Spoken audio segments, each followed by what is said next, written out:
All right, buckle up, demigods and myth lovers. Today we're diving into the stories of two seriously powerful dudes. These guys could make the sky flash and boom. First up, let's talk about Zeus. You've probably heard of him, right? He was the king of the Greek gods, the big boss on Mount Olympus. He controlled the sky, the weather, and especially thunder. Think of him as the ultimate divine CEO. He had a famous weapon, his lightning bolt, which was super scary. Now let's journey to West Africa, to the Yoruba people. Here we meet Sango, another major thunder god. Sango wasn't just a god from the start. Some stories say he was a human king first, the fourth Alafin king of the Oyo Empire, to be exact. He was so powerful and had such a fiery temper that he became an Orisha. An Orisha is like a god or a powerful spirit in Yoruba belief. Sango is the Orisha of thunder, lightning, fire and also justice. A very important figure indeed. It's pretty cool when you think about it. Two different cultures, thousands of miles apart.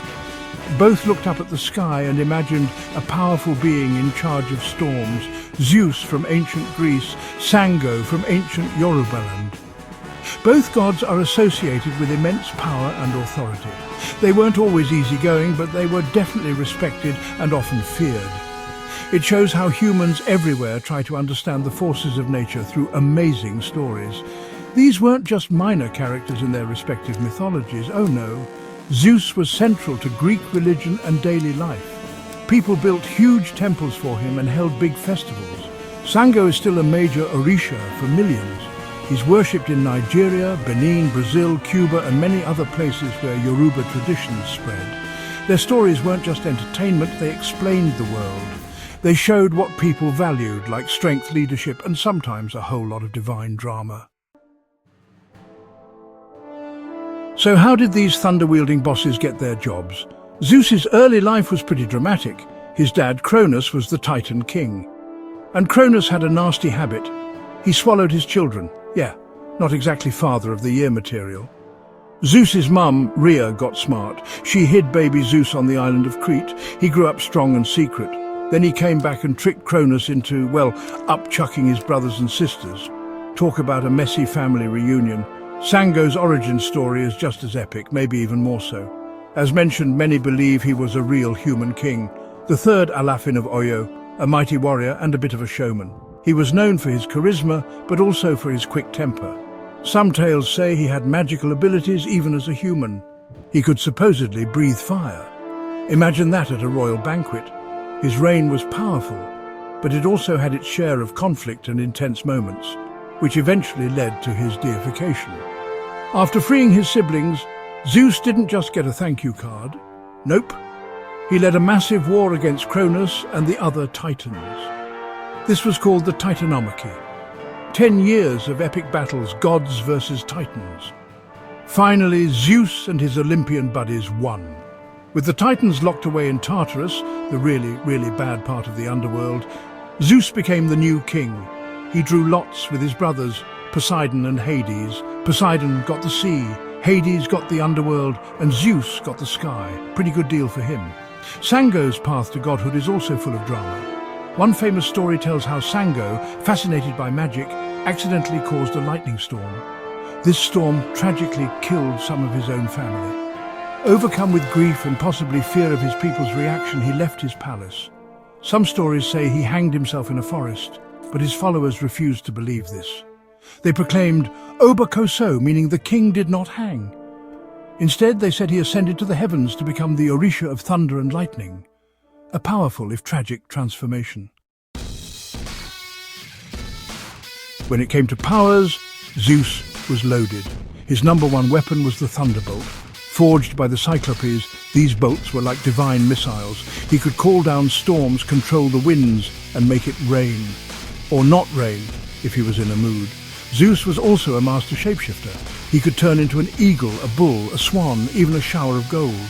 He often used this trick to meet mortal women.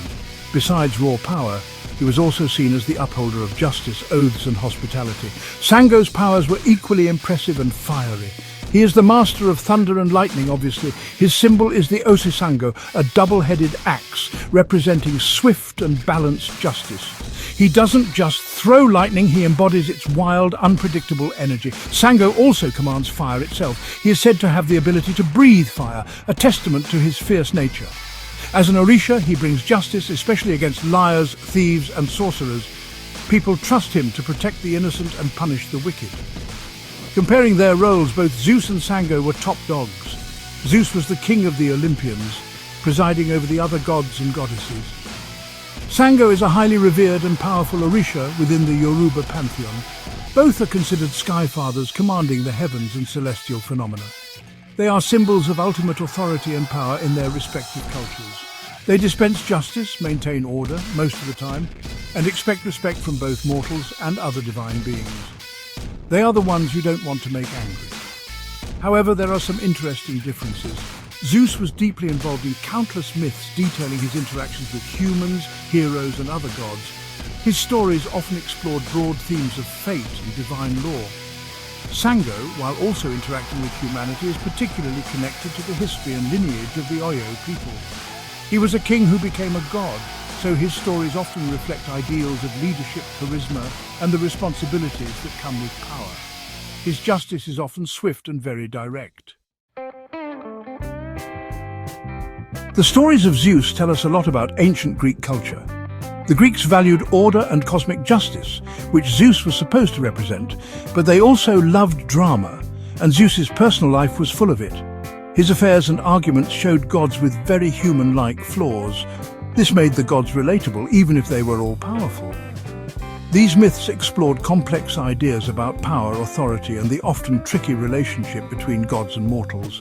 They were entertainment, but also lessons.